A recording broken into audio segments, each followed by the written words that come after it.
ஆரம்பமாக இந்த சமூகம் விவாதத்தை நோக்கியே பயணிக்கிறது என்ற அணியினுடைய தலைவர் மதிப்பிற்கும் மரியாதைக்கும் உரித்தான அருமை அண்ணன் சிறந்த பேச்சாளர் ரியாஜுதீன் அவர்களை அழைக்கின்றேன். வாருங்கள், நல்ல கருத்துக்களை தாருங்கள். அஸ்ஸலாமு அலைக்கும் வரஹ்மத்துல்லாஹி வபரகாத்துஹு. வஅலைக்கும் அஸ்ஸலாம் வரஹ்மத்துல்லாஹ். புகழ் அனைத்தும் அல்லாஹ் ஒருவனுக்கே உரித்தானது. சாந்தியும் சமாதானமும் நம் உயிரினும் மேலான இந்த உலகுக்கே அருட்படையாக ஏழை இறைவனால் அனுப்பப்பட்ட இறுதி தூதர் நம் தலைவர் முகமது நபி ஸல்லல்லாஹு அலைஹி வஸல்லம் அவர்களின் மீதும் அவர்களின் அடிச்சுவட்டை அப்படியே பின்பற்றி வாழ்ந்த முகமது நபியின் தோழர்களான சத்திய சஹாபாக்கள் நல்லோர்கள் இங்கே வருகை தந்துள்ள நம் அனைவரின் மீதும் ஏழை இறைவனின் சாந்தியும் சமாதானமும் அவனது வற்றாத கருணையும் என்றென்றும் நிலவட்டுமாக என்று பிரார்த்தனை செய்தவனாக என்னுடைய உரையை ஆரம்பம் செய்தேன். தகுதி வாய்ந்த நடுவர் அவர்களே, ஒரு அழகான தலைப்பை தேர்ந்தெடுத்து இந்த பட்டிமன்றத்தை நடத்துவதற்காக முதலிலே உங்களுக்கு நான் நன்றியை தெரிவிக்கிற நடுவர். இன்றைய சமுதாயம் எதை நோக்கி பயணிக்கிறது? இபாதத்தை நோக்கியா, இணையதளத்தை நோக்கியா அப்படின்னு ஒரு கேள்வி கேட்கிறீங்க.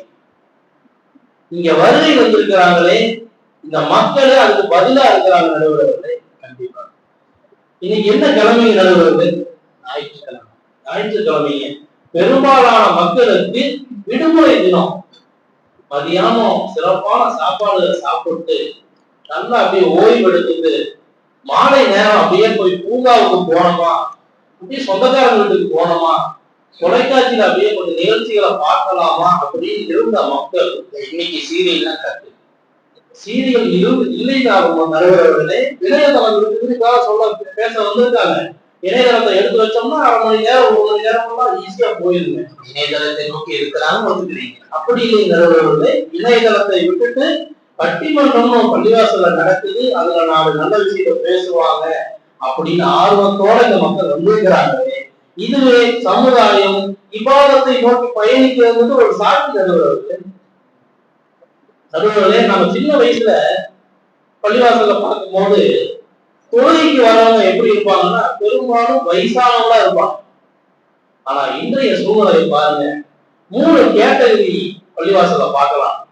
அழகழகான சிறுவர்கள், என்னைய சொல்லுவீங்க, நீங்க அடுத்தது வருவீங்க நடுவர்களே. ஆர்வம் மிகுந்த இளைஞர்கள் உங்களை மாதிரி, அது அனுபவம் வாய்ந்த முதியவர்கள், இப்படி 3 கேட்டகரி மக்கள் இறைவனுடைய கடமையை நிறைவேற்றின ஒரு ஆர்வத்துல மஜ்ஜிதை நோக்கி வந்து வர்றாங்களே, இது இபாதத்தை நோக்கிய பயணம் இல்லையா? இபாதத்தை வணக்க வழிபாடுகளை பார்த்துட்டோம். தான தர்மம் விஷயம் எடுத்துட்டோம்னா அந்த காலகட்டங்கள்ல ஒரு ஊர்ல தான தர்மம் செய்யறதுன்னு பாத்தீங்கன்னா ஒரு சிலர் தான் தான தர்மம் செய்வாங்க. ஆனா இன்றைய சூழ்நிலையில கணக்கு போட்டு ஜக்காத் கொடுக்கக்கூடிய எண்ணிக்கை அதிகமா இருக்குங்களா இல்லைங்களா? கண்டிப்பா பல கடைகள்ல ஜக்காத்து சேவையும் இருக்கு, ஜக்காத்து வேட்டையும் இருக்கு, எல்லாமே ஜக்காத்தோட தான் இருக்கு.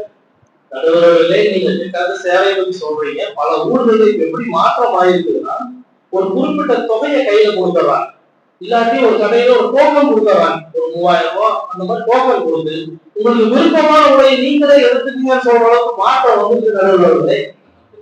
அதாவதுங்க, கணக்கு போட்டு ஜக்காத்து கொடுத்தா எப்படி கொடுக்குறாங்கன்னா, அவங்க ஒரு பெரிய கம்பெனி வச்சிருக்கலாம், இல்ல ஒரு சின்ன வியாபாரம் பண்ணிட்டு இருக்கலாம். எப்படி இருந்தாலும் அவங்க வருஷத்துக்கு கணக்கு போட்டு அவங்க கையில எவ்வளவு பணம் இருக்கு, அக்கௌண்ட்ல எவ்வளவு இருக்கு, சரக்கா எவ்வளவு இருக்குது, மனைவி கூப்பிட்டு ஏமா அவங்களோட நகை எவ்வளவு இருக்கு, இப்படி பர்ஃபெக்டா கணக்கு போட்டு நடுவர்களே 2.5% இறைவன் கொடுக்க சொன்ன அந்த ஜக்காத்தை முறையா செலுத்துறவங்க இன்னைக்கு அதிகமா இருக்கும் நடுவர்களே. உண்மை உண்மையே. இப்ப நம்ம ஹஜ் உம்ராவுடைய விஷயங்களை பாருங்க. ஒரு 30 வருஷத்துக்கு முன்னாடி எல்லாம் ஹஜ்ஜுக்கு போறவங்க எப்படி இருப்பாங்கன்னா ரொம்ப வயசானவங்களா இருப்பாங்க. அவங்களுடைய வேலைகளை எல்லாம் முடிச்சுட்டு, கடமைகளை எல்லாம் முடிச்சுட்டு சொல்ல வரும்போதே, ஹஜ்ஜுக்கு வழி சொல்ல வரும்போதே எப்படி வருவாங்கன்னா நாங்க போறோம், ஹஜ்ஜுக்கு போறோம், திரும்ப வருவோமான்னு தெரியாது அப்படிங்கிற அளவுக்கு ஹஜ்ஜுக்கு போகக்கூடிய மக்களா இருந்தாங்க. படியேற முடியல, எப்படி படியேற முடியல, இடுப்பு வலிக்குது, மூட்டு வலிக்குது. ஆமாங்க. ஆனா இன்றைய சூழ்நிலையை பாருங்க, இளைஞர்கள் நிறைய பேர் ஹஜ்ஜு உம்ராக்கு போறாங்க. அதாவது தான் மட்டும் போறது இல்லைங்க, தன்னுடைய குடும்பத்தையும் கூட்டு போறாங்க. சின்ன சின்ன குழந்தைகளையும் கூட்டுட்டு ஹஜ்ஜுக்கு போறாங்க, உம்ராக்கு போறாங்க. இத எதிரடியில இணையதளத்தை நோக்கி அப்படின்னு சொல்லி பேச வந்துக்கிறாரு முகமது ரஃபீக் ஆச்சியார். இப்பவே அவர் இளைஞராக தான் இருக்கார். ஆனா 2018 தன்னுடைய தாயை கூட்டிட்டு போய் தன்னுடைய முதல் கடமையான ஹஜ்ஜை நிறைவேற்றிட்டாரு. அடுத்து ஒரு 3 வருடங்கள் கழித்து தன்னுடைய மனைவியும் கூட்டிட்டு போய் 2வது ஹஜ்ஜையும் அவர் முடிச்சிட்டாரு. அம்மா கூட்டிட்டு போனோம்ல போனாங்க. ஆனா இங்க வந்து இணையதளத்தை நோக்கி சமுதாயம் போவதுக்கு பேச உட்கார்ந்துருக்காரு. வருத்தமா இருக்கு நடுவர்களுக்கு. அதுக்கு துணை சேர்க்கிற மாதிரி நம்ம சுல்தான் அஜர் தன்னுடைய வாழ்க்கையில ஒரு பெரும் பகுதியை மார்க்க கல்வி கத்துக்கிறதுக்காக வேண்டியே அவர் வந்து தியாகம் பண்ணவர். இன்னைக்கு ஒரு பள்ளியினுடைய தகுதி வாய்ந்த இமாமா இருக்கிறாரு. மக்களை இபாதத்தை நோக்கி அழைச்சிட்டு ஒரு சிறந்த பணியை செஞ்சுட்டு இருக்கிறாரு. ஆனா அவரும் வந்து பாத்தீங்கன்னா இணையதளத்தை நோக்கி மக்கள் போறாங்கன்னு சொல்லிட்டு உட்கார்ந்துக்கிறார். நடுவர்களே வழி தெரியும். நடுவர்களே எனக்கு ஒரு சின்ன ஒரு சந்தேகம். இறைவனுக்கு செய்யற வணக்கங்கள் மட்டும்தான் இவ்வாறுங்களா, இல்ல ஏழை எளிய மக்களுக்கு செய்யற சேவைகளும் இவ்வாறுதான்? அதுவும் இவ்வாறு ஏழைகளுக்கு செய்வது இவ்வாறு. மஸ்ஜிதை மையமாக வச்சு மஸ்ஜித் சேவை குழு அப்படின்னு சொல்லி இங்க பல பள்ளிகள்ல நடைபெற்று வர்றது எல்லாத்துக்கும் தெரியும். அதுல பாத்தீங்கன்னா அந்த ஒரு மகல்லாவில் மஸ்ஜித் சேவை குழு ஆரம்பிக்கிறாங்க அப்படின்னா அதை சுத்தி இருக்கக்கூடிய மக்களுடைய மக்கள் நிலையை கணக்கெடுக்கிறாங்க. மக்கள் தொகை கணக்கெடுக்கவில்லை, மக்கள் நிலை கணக்கெடுக்கிறாங்க. அந்த ஒவ்வொரு குடும்பத்தினுடைய பொருளாதார நிலை எப்படி இருக்கு, அவங்களுடைய வாழ்வாதாரம் எப்படி இருக்குது, அவங்களுடைய கல்வி எப்படி இருக்குது அப்படின்னு டோட்டல் டேட்டாவை அவங்க கலெக்ட் பண்ணி ரொம்ப இயலாதவங்களுக்கு, அதாவது கணவனை இழந்த இல்ல நோயால பாதிக்கப்பட்ட உழைக்க முடியாத மக்களுக்கு மாதம் பெறும் உணவுப் பொருட்கள் கொடுக்கிறாங்க. நடுவர்களே உணவுப் பொருட்கள் மட்டும் இல்லைங்க, பழங்கள், காய்கறிகள், இறைச்சிகள் அவங்களுக்கு மாதம் மாதம் வந்துட்டு நடுவர்களே. இன்னும் சொல்ல போனா மாணவர்களுக்கு உண்டான கல்வி வழிகாட்டுதல்கள் நடக்குது. வட்டியிலிருந்து அவங்க மீண்டு வர்றதுக்குண்டான ஆலோசனைகள் கொடுக்கறாங்க. இதுவும் பாத்தீங்கன்னா ரத்த தான முகாம்கள் நடத்துறாங்க, திருமண உதவிகள் செய்யறாங்க. இப்படி எண்ணற்ற சேவைகள் மஸ்ஜித் சேவை குழு மூலமா நடக்குது. இது யார் செய்யறாங்க? அந்தந்த மகல்லாவினுடைய நிர்வாகம் அவங்க அனுமதி வழங்கி ஒத்துழைப்பு கொடுக்கறாங்க. இமாம்கள் முன்னின்று வழி நடத்துறாங்க. பொருளாதாரங்களை தனவந்தர்கள் வாரி வழங்குறாங்க. அந்த சேவை குழு செயல்பாட்டாளர்கள் பார்த்தீங்கன்னா அவங்க களத்துல இறங்கி வேலை செய்யறாங்க. இதெல்லாம் வந்து ஏதாவது பேருக்கும் போருக்குமா நடுவர்களை செய்யறாங்க? இறை பொருத்தம் ஒன்றையே நாடி செய்யறாங்க நடுவர்களே. இது இபாதத்தில் நடுவர்களே. நடுவர்களே இவ்வளவு நேரம் நம்ம நல்ல விஷயங்கள் இபாதத்தை பற்றி பேசணும், தீய விஷயங்களுக்கு விலகுவதும் இபாதத்தான நடுவர்களே.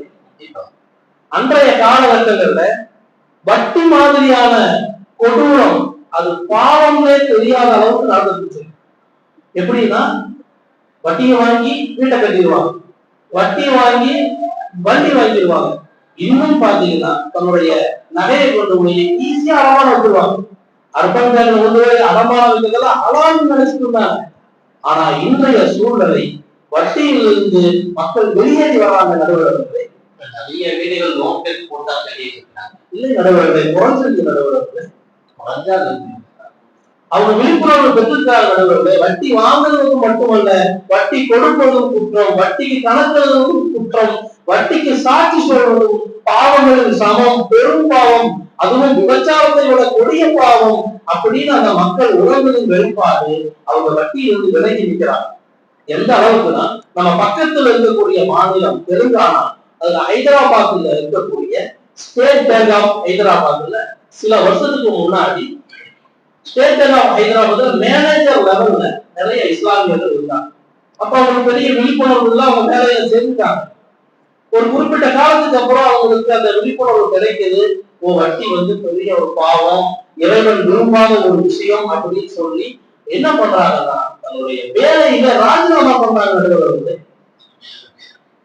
ஆனா பொதுமக்கள் என்ன சொன்னாங்கன்னா அவரை திட்டினாங்க, இது ஒரு ஏமாளித்தனமாக இருக்கு அப்படின்னு சொல்லி அவங்க நினைச்சாங்க. ஆனா இது இறைவனுக்கு பிடிக்காத விஷயம், அதை செய்யவே மாட்டோம்னு சொல்லி அவங்க அந்த வேலைக்கு தியாகம் பண்ணாங்க. எந்த அளவுக்குன்னா அரசாங்க சம்பளம்னாலும் அரசாங்க சம்பளம், லைஃபே செட்டில் அப்படின்னு இருக்கக்கூடிய அரசாங்க வேலையிலே உயர் பதவியிலே தன்னுடைய மார்க்கத்துக்காக அந்த மக்கள் தியாகம் பண்ணாங்க. அப்படி தியாகம் பண்ணவங்க விட்டு வரலாம். வெளியே வந்தாங்க, சின்ன சின்ன வியாபாரம் செஞ்சாங்க. அல்லாஹ் அவங்க அந்த வங்கி பணியில அவங்க ஓய்வு பெற வரைக்கும் எவ்வளவு சம்பாதிப்பாங்களோ அதை சில வருஷத்திலேயே அல்லாஹ் அவங்களுக்கு கொடுத்தா அவங்கள சீமான்கள் ஆக்கிட்டானவர்களே. ஹராம தவிர்த்துக்கிட்டாலே அடுத்த நிலைக்கு வந்தாங்க. உண்மையா நடுவர்களே, இது மக்கள் விவாதத்தை நோக்கி வராதவங்களுக்கு ஒரு எடுத்துக்காட்டு இல்லையா நடுவர்களே? இன்னொரு கொடூரம் வரதட்சணை முறை. நம்ம ஒரு 25 வருஷத்துக்கு முன்னாடி போய் பார்த்தோம்னா உங்க பேப்பரை தொடர்ந்தாலே புதுப்பெண் தற்கொலை, கேஸ் சிலிண்டர், மண்ணெண்ணெய் ஸ்டவ் வெடித்தது, இப்படியான நியூஸ் தான் வரும். ஏன்னா வரதட்சணை கொடுமையினால. ஆனா இன்றைய தேதியில வரதட்சணை இல்லாத திருமணங்கள் நடக்க ஆரம்பிச்சுன்னா இல்லையா நடுவர்களே? இந்த சமீபத்துல கூட வரதட்சணை குடும்பம் தாக்க முடியல, அதனால நான் தற்கொலை செஞ்சுக்கிறேன்னு காணொலியை வெளியே எடுத்து அதை சமூக வலைதளங்கள் அப்லோட் பண்ணி இறந்துட்டாங்க. இஸ்லாமிய நடுவர்களே, அந்த காலகட்டங்கள்ல இந்த மாதிரியான தற்கொலைகள் அதிகமா இருந்தது, இப்ப குறைஞ்சிருக்குது. இன்னும் இளைஞர்கள் நிறைய பேரு நான் வரதட்சணை வாங்க மாட்டேன் அப்படின்னு சொல்லி உறுதியா இருக்கக்கூடிய இளைஞர்கள் நிறைய வந்திருக்காங்க நடுவர்களே. நீங்களும் நடத்தி வச்சிருக்கீங்க.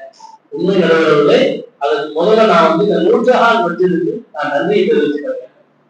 ஏன்னா அவங்கதான் அந்த ஒரு நிகழ்வு ஏற்பாடு பண்ணாங்க. அதாவது ஒரு இளைஞர் தயாரானாரு, நான் நேரடியாகவோ மறைமுகமாகவோ வரதட்சணை வாங்க மாட்டேன் அப்படின்னு சொல்லி தயாரானாரு. நிர்வாகம் வந்து மற்றொரு சேவை குழு சார்பாக சுயமரியாதை மாப்பிள்ளை குழு அப்படின்னு சொல்லி ஒரு விருது கொடுக்கும். அது அந்த இளைஞர் மட்டுமா காரணம் அப்படின்னா இல்லை, அவங்களுடைய குடும்பத்தாரும் அதுக்கு ஒத்துழைச்சாங்க. அதனாலதான் அது நடந்துச்சு. இப்படி நல்ல விஷயங்களை தானும் செய்து மக்களையும் நல்லதின்பால் அழைத்து தீய விஷயங்களை தானும் தவிர்த்து மக்களையும் அந்த தீய விஷயங்கள் செல்லாமல் தடுத்து இந்த சமுதாயம் விவாதத்தை நோக்கி தெளிவாகவே செல்கிறது என்று ஆணித்தரமாக கூறிக்கொண்டு உங்களது நல்ல தீர்ப்பை எதிர்பார்த்ததாக என்னுடைய உரையை நிறைவு செய்கிறேன். நன்றி. அஸ்ஸலாமு அலைக்கும் வரஹ்மத்துல்லாஹி வபரகாத்துஹு. அதாவது சும்மாதான் சொல்லல, நிறைய விஷயங்களை அனுப்பிட்டே போயிட்டாரு. அதுல ரொம்ப நமக்கு பார்க்க வேண்டிய விஷயம் என்ன அப்படின்னா, ஹைதராபாத்தினுடைய அந்த பேங்க்ல ஒரு உயர் பதவியில் இருக்கின்ற பொழுது வங்கியில இருப்பது ஹராம், வட்டி வந்து எனக்கு தேவையில்லை, தூக்கி எறிஞ்சு வருவதா சாதாரண விஷயம் தான் கிடையாது. ஏன்னா அதுல பணத்தை புழங்குனவங்களுக்கு தான் அது தெரியும். கொஞ்ச நேரம் அவங்களுக்கு பணம் இல்லாமல் இருக்க முடியாது, பதவி இல்லாமல் இருக்க முடியாது. அவங்க தூக்கி வீசிட்டு வந்திருக்கிறாங்கன்னா இந்த சமூகம் எவ்வளவு தூரத்துக்கும் விவாதத்தை நோக்கி இருக்கிறது அப்படின்றதுக்கு பெரிய உதாரணம். அதே போல வரதட்சணை வாங்காமல் திருமணம் செய்வதற்கு நிறைய இளைஞர்கள் கொண்டு வந்து இருக்காங்க. அவங்களுக்கு சுயமரியாதை மாப்பிள்ளை என்கின்ற ஒரு பெரிய ஒரு பட்டத்தையும் யுனெஸ்கோ கொடுத்துருச்சு. அதெல்லாம் நிறைய பக்கம் நடந்ததும் இருக்கு. அப்ப இது போல உண்டான நிகழ்வுகளை நம்ம பார்க்கும் போது எப்படி இருக்கு அப்படின்னா, இந்த சமூகம் விவாதத்தை நோக்கி சரியான பாதையில் பயணிக்கிறது.